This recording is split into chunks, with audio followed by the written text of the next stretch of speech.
Mga kababay, may nakita ako dito maliit lang na puno na kalamansi. Ang daming bunga. Maliliit lang siya ng bunga. Ang dami oh. Ang daming bunga eh. Mababa lang siya ng kalamansi. Pero ang daming bunga niya. Maliliit nga lang yung bunga. Ayan oh. Kalamansi. Ang dami. Hanggang sa loob.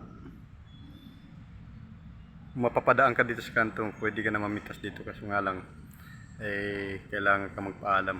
Kung walang may-ari, di mitas ka na kasi nasa labas na siya. Pero mas maganda magpaalam na lang para kapang hingi ka sa kanila. Yan. Yan, maliliit lang na kalamansi. Daming bunga ganda sa loob. Ayan po. Yung mga kababay.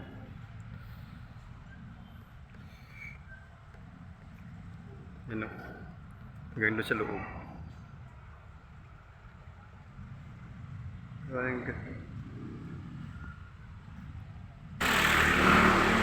mga kababay, dito lang muna pinakita ko na sa inyo yung nakita ko sa tabi kalsada na kalamansi. Maraming salamat sa inyo, bye bye.